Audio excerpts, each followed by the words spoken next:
My dad cries at this scene every time. And this past Sunday, as I sat there watching it with him, I actually felt bad because I wasn't feeling it in the same way that he was feeling it.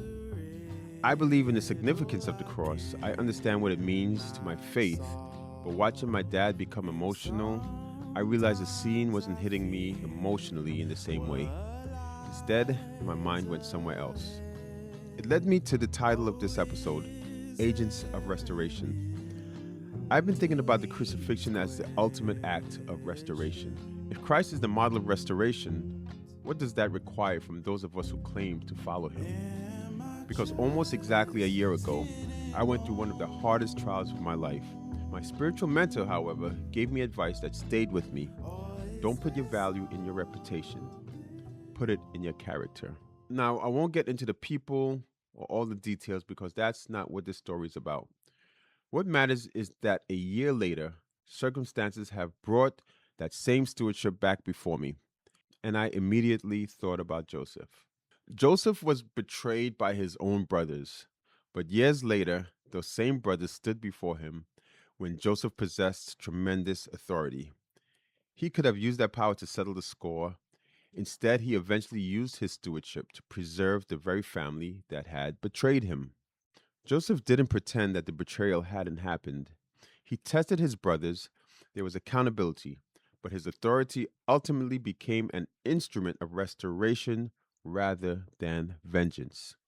And that forced me to ask myself this: do I want an apology or do I want restoration? Because an apology deals with what happened yesterday.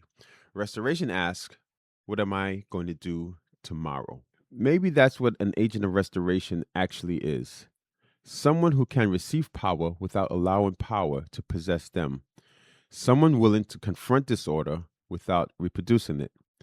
And that's where the remnant began looking different to me. Maybe the remnant isn't primarily the people who survived the collapse. Maybe they're the people who have accepted God's intervention deeply enough to become instruments of that intervention. Christ absorbs disorder without reproducing it. The remnant learns to do the same. But something was still missing.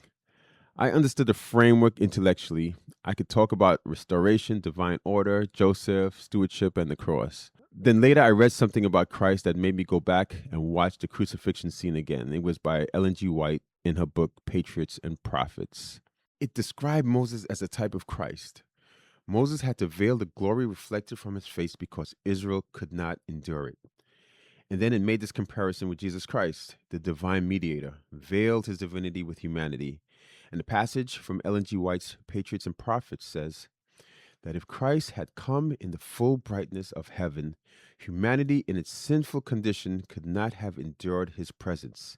So he humbled himself, came in the likeness of sinful flesh, as Romans 8:3 puts it, that he might reach the fallen race and lift them up. And then I watched that scene again, and this time it hit me differently. For the first time, I wasn't simply looking at a man suffering on a cross. God lowered himself into our human condition so that he could reach us. The Creator enters creation.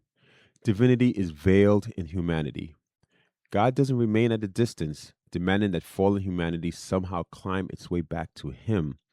He comes down to us so that he can lift us up. And suddenly I understood something about why my dad cries. The nails weren't the only sacrifice. Coming here was a part of the sacrifice. Taking on our limitations was a part of it. Entering our suffering was a part of it. Being rejected by the people he came to restore was a part of it. And the cross, well, that's when agents of restoration stopped being just an idea for me. Because if that is the pattern Christ gives us, restoration means being willing to enter somebody else's disorder without allowing that disorder to become your own.